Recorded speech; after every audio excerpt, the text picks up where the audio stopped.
Welcome to are से online class. तो आप लोगों की कल पॉलिटी की जो क्लास हुई थी उसमें हमने आप लोगों को फंडामेंटल राइट्स, मौलिक अधिकार जो आपके होते हैं उसके बारे में मैंने आपको थोड़ा थोड़ा बेसिक बताया था, जिसमें मैंने आपको डिटेल से नहीं बताया था। ठीक है, तो मैंने आपको सभी जितने भी आपके मौलिक अधिकार थे जिस जिस आर्टिकल में आते थे मैंने आपको पूरे आपको कराए थे। तो आज हम उन्हीं आर्टिकल को थोड़ा डिटेल से जानेंगे जहाँ से आप लोगों के एग्ज़ाम में क्वेश्चन आने की जो संभावना होती है वो वहाँ से 100% होती है। तो भी देखिएगा, कल मैंने आप लोगों को जो बताया था मौलिक अधिकार है वो अमेरिका देश के संविधान से लिए गए थे। अगर आप लोगों से भाग पूछे तो भाग 3 था। अगर आप लोगों से अनुच्छेद पूछे तो अनुच्छेद 12 से 35 तक आप लोगों को आपके फंडामेंटल राइट्स के बारे में ही बताया गया है।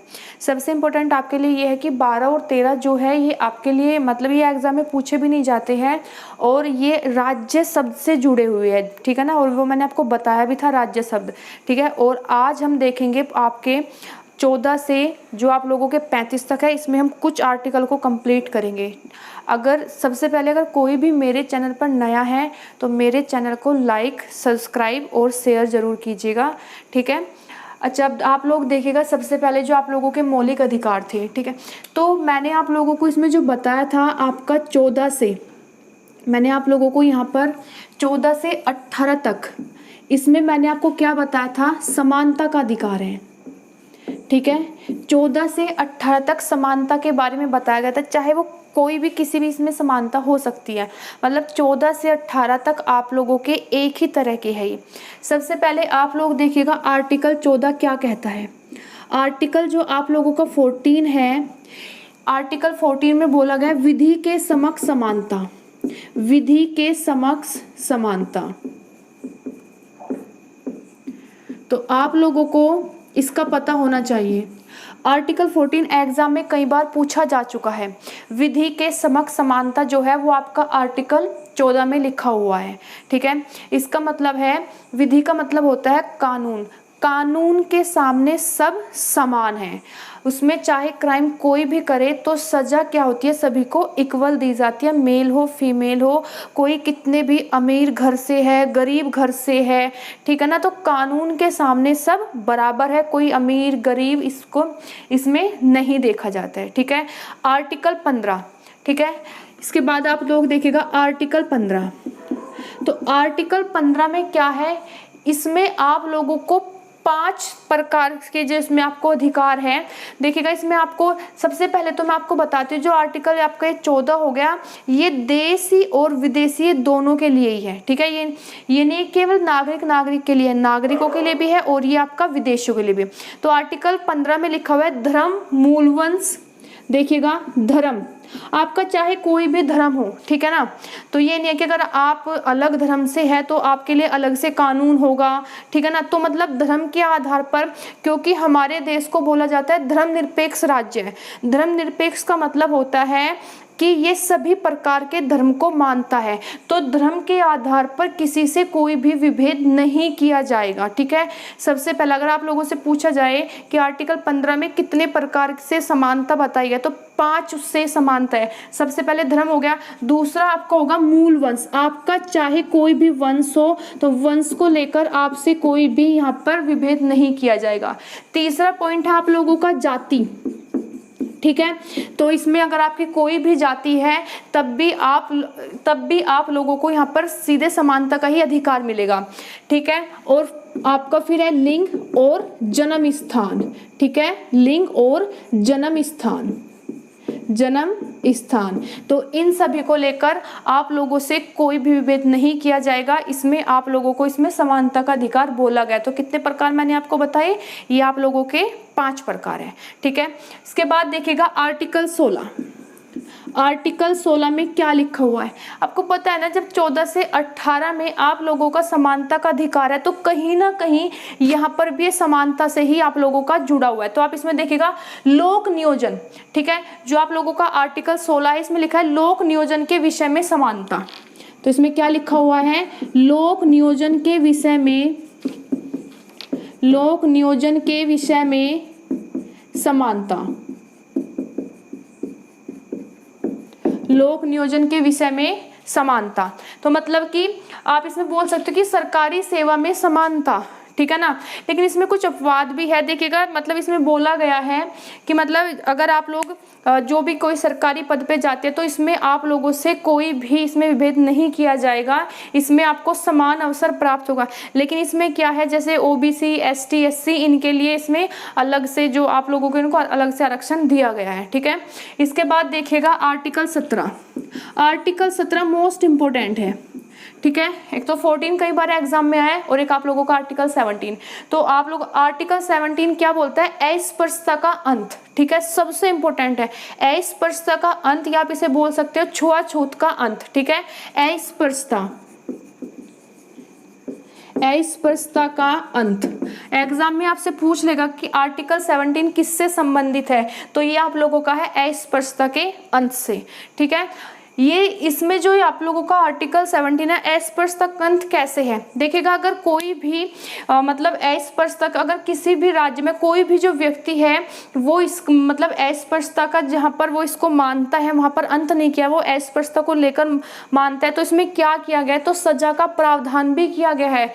6 महीने की सजा, 500 रुपये दंड में, फिर दोनों ही उसको देने होते हैं, ठीक है। अस्पृश्यता का अंत कैसे होता है कि जैसे कि अगर हम लोग किसी व्यक्ति की कोई अगर हम लोग किसी भी व्यक्ति को उसके जाति के हिसाब से कहीं जाने से हम उसे रोक रहे हैं, मंदिर में जाने से हम उसको उसके प्रवेश को रोक रहे हैं, या किसी हम बोल सकते हैं होटल में, इन सभी जगह पर उन पर रोक लगा रहे हैं कि आप वहाँ पे नहीं जा सकते, ठीक है ना, तो इसी को बोला जाता है अस्पृश्यता। तो ये सारी चीजें क्या हमारे संविधान में इसका अंत कर दिया गया है, सभी को यहाँ पर समान अधिकार दिए गए हैं, ठीक है। आर्टिकल 18, तो आर्टिकल जो आप लोगों का 18 है, आर्टिकल 18 में क्या लिखा गया, आर्टिकल 18 में उपाधियों का अंत है।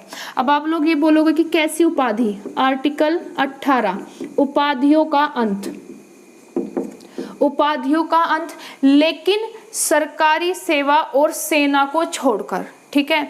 ये उपाधियों का अंत कैसा है, जो पहले जो ब्रिटिश थे, तो ब्रिटिश ने क्या किया था, जो ब्रिटिश राजा होते थे उन्होंने इंडियंस को कुछ उपाधियां दी थी, ठीक है। जैसे कि आप लोग आपको पता भी है, सर की उपाधि हो गई, नाइटहुड की उपाधि हो गई, राय बहादुर की, ये जो उपाधियां दी गई थी, तो इसमें क्या किया है, तो भारत सरकार ने हमारे संविधान में इसका अंत कर दिया गया। देखो इससे क्या हुआ था, इससे ना नेगेटिव इफेक्ट पड़ा था। अगर ब्रिटिश सरकार कुछ भी कर रही है हम भारतीयों के लिए, तो कहीं ना कहीं उनमें उन्हीं का लालच छिपा हुआ था। उन्होंने जब भारतीयों को ये उपाधि दी, तो क्या सोचकर ये उन्होंने उपाधि दी होगी, ये भारतीयों के हित में उपाधि नहीं थी। उन्होंने ये उपाधि इसलिए दी थी क्योंकि कुछ जो मूर्ख व्यक्ति होते थे ना, उनको जब ये उपाधि मिली तो उनमें घमंड आ गया। आप बोल सकते हो कि घमंड, उनमें जब ये घमंड आया तो उन्होंने क्या किया, उन्होंने ब्रिटिश सरकार की ही चापलूसी करनी स्टार्ट कर दी, ठीक है। उन्होंने ब्रिटिश सरकार की इसमें चापलूसी करनी स्टार्ट कर दी थी, तो इसलिए इसका अंत कर दिया गया। इसके बाद देखिएगा आप लोगों के 14 से 18 तक जो आपके आर्टिकल है ये कंप्लीट हो चुके हैं। आप लोगों को एक एक बार और डिटेल से पढ़ना है, ठीक है। इसके बाद आप लोग देखिएगा, मैंने फिर आपको बताया था 19 से 22, ठीक है। 19 से 22 में क्या था, 19 से 22 में किसके बारे में आपको बोला गया था, आप लोग इसमें बोल सकते हो। जो आप लोगों का 19 से 22 था, 19 आपका काफी इंपॉर्टेंट है। सबसे पहले आप लोग देखिएगा आर्टिकल 19, आर्टिकल 19। तो आर्टिकल 19 क्यों इंपॉर्टेंट है, क्योंकि आर्टिकल 19 में मैंने आपको कल बताया था संपत्ति का अधिकार 19F में था, जिसे यहाँ से मौलिक अधिकार की सूची से हटाकर कानूनी अधिकार बना दिया गया है, जिसे अभी भाग 12 में और अनुच्छेद 300 कै में जोड़ दिया गया है। और आपसे पूछे किस अमेंडमेंट के दौरान हटाया गया था, तो 44 आपका अमेंडमेंट था, और जो सन थी वो कौन सी सन थी, 1978 में इसको हटाया गया था, ठीक है। तो अब आप लोग देखिएगा जो 19 है इसमें 6 अधिकारों की बात की गई है। पहले इसमें 7 अधिकार थे, लेकिन अब इसमें 6 अधिकारों की बात की गई है, और जो 7वां अधिकार था वो संपत्ति का अधिकार था, उसे हटा दिया गया है। अब इसके केवल कितने पार्ट रह गए आप लोगों के, 6 पार्ट रहे हैं, ठीक है। तो अब हम इसमें इसके एक एक पार्ट को देखते हैं। सबसे पहले आपका इसमें कौन सा पार्ट था, तो 19(1) में सबसे पहले जो आप लोगों का था वाक अभिव्यक्ति की स्वतंत्रता, वाक अभिव्यक्ति की स्वतंत्रता।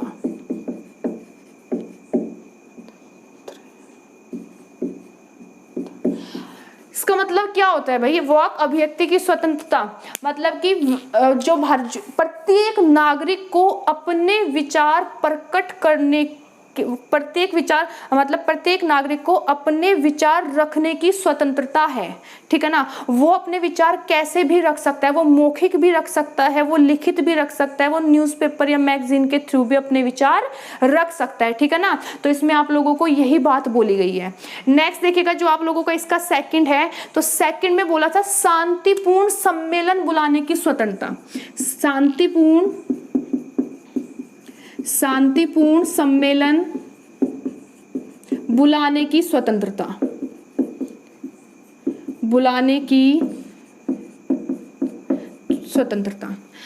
देखिएगा आपने क्या किया, जब आपको अधिकार दिया गया बोलने का कि आप अपने विचार रख सकते हो, तो आपने क्या किया, जब आपको अधिकार मिला तो आपने सीधे सम्मेलन बुलाया। थोड़ा सा आप इसको याद ऐसे रखिएगा, आपको रटना नहीं, समझ के करने। तो आप इसे याद कैसे रखेंगे कि जब आपको बोलने का अधिकार दिया गया कि आप अपने विचार प्रकट कर सकते हो, तो आपने क्या सोचा, क्यों ना एक सम्मेलन बुलाया जाए और हम वहीं पे अपने विचार रखेंगे। सबसे पहले तो आपको स्वतंत्रता मिली, तो सेकंड में आपका क्या था कि आप शांतिपूर्ण सम्मेलन बुला सकते हो, ठीक है। तो इसमें आप एक वर्ड और जोड़ सकते हो, बिना हथियार के आप शांतिपूर्ण सम्मेलन बुला सकते हो, ठीक है। अब आपने शांतिपूर्ण सम्मेलन बुलाया गया, ठीक है ना। अब इसका जो आपका थर्ड पॉइंट है, आप लोग इसमें अपना थर्ड पॉइंट देखेगा। थर्ड पॉइंट में बात क्या इसमें बोली गई है कि भारत संघ बुलाने, मतलब संघ बनाने की स्वतंत्रता, संघ बनाने की स्वतंत्रता, ठीक है। आपने जब शांतिपूर्ण सम्मेलन बुलाया तो फिर आपने क्या सोचा कि क्यों ना एक संघ बनाया जाए, ठीक है। क्यों ना हम अब मिलकर एक संघ बनाते हैं, क्योंकि आपकी बात वहां पर बन रही थी, तो आपने एक संघ बनाया। तो थर्ड में आपका लिखा, देखो आप इसे 19ABC, ठीक है ना, आपको ऐसे ही याद रखने क्रम में, तो आप इसे C भी बोल सकते हो। तो इसमें थर्ड में लिखा है संघ बनाने की स्वतंत्रता, संघ बनाने की स्वतंत्रता। इसके बाद देखिएगा जो आपका फोर्थ पॉइंट है, उसमें क्या लिखा हुआ है, भारत के राज्य क्षेत्र में संचरण करने की स्वतंत्रता, ठीक है। इसमें आपका लिखा हुआ है भारत के राज्य क्षेत्र में, फोर्थ में भारत के राज्य क्षेत्र में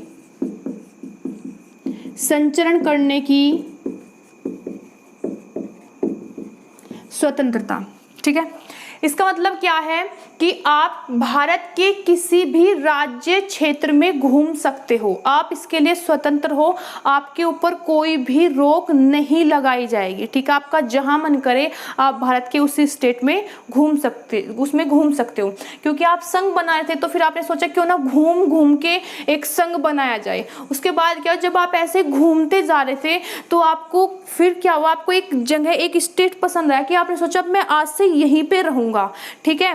तो फिफ्थ में क्या है कि घूमने और बसने की स्वतंत्रता, आप इसमें बोल सकते हो घूमने और बसने की स्वतंत्रता, बसने की स्वतंत्रता, ठीक है। तो आप भारत के किसी भी राज्य में स्थायी या अस्थायी रूप से बस सकते हो, उस पर आपका अधिकार होगा, कोई भी उसमें रोक टोक नहीं कर सकता। अब जब आप वहां पर बस ही गए हो तो कहीं ना कहीं आपको वहां पर रोजगार के लिए, अपने खाने पीने के लिए एक रोजगार तो करना पड़ेगा। तो उसके बाद आप क्या करोगे वहां पर, तो नेक्स्ट आपका जो पॉइंट है लास्ट वाला आपका 6, इस पॉइंट में इसमें लिखा हुआ है व्यापार या कारोबार करने की स्वतंत्रता, व्यापार व कारोबार करने की स्वतंत्रता, करने की स्वतंत्रता। आपका जो मन करे, जिस भी व्यापार को करने का आपका मन करे वो आप कर सकते हो, उसके लिए आप स्वतंत्र हो, ठीक है। तो आप लोगों का आर्टिकल 19 काफ़ी इम्पोर्टेंट था, आपको इसके एक एक पॉइंट ऐसे ही याद रखने। जैसे कि 19 के फर्स्ट में था अपने विचार को रखने की स्वतंत्रता। अब आपने अपने विचार अगर रखे हैं तो फिर आप उसके बाद इसमें आप क्या करोगे, आपने एक शांतिपूर्ण सम्मेलन बुलाया, बिना हथियार के आप एक शांतिपूर्ण सम्मेलन बुलाते हो, लेकिन जब आपने सम्मेलन आपने बुलाया तो आपको लगा कि अब कहीं ना कहीं आपको अपनी ये जो आपका ये सम्मेलन आप बुला रहे हो, अब आपको कहीं ना कहीं इसके लिए एक संघ बनाना चाहिए। तो फिर थर्ड पॉइंट में था संघ बनाने की स्वतंत्रता। अब आपने संघ बनाया तो फिर आपने सोचा कि भारत के हर एक राज्य में घूम घूम कर एक मजबूत संघ बनाया जाए। तो फिर क्या था, भारत के किसी भी राज्य में घूमने के लिए स्वतंत्र हो। ठीक है, अब जब आप भारत के राज्य में घूम रहे तो सपोज करो कि आपको कहीं पे, जैसे कि आप यूपी के और मध्य प्रदेश में आप चले गए, वहाँ पे आपको रहना बड़ा अच्छा लगा, तो आप वहीं पर बस सकते हो स्थायी या अस्थायी रूप से। ठीक है, तो नेक्स्ट पॉइंट आपका ये था, जब आप वहाँ पर रहने लगे तो आपको कहीं ना कहीं व्यापार तो करना है, तो आप कारोबार और व्यापार करने के लिए स्वतंत्र है। जो आपका मन करे आप वही व्यापार और कारोबार कर सकते हैं। ठीक है ना।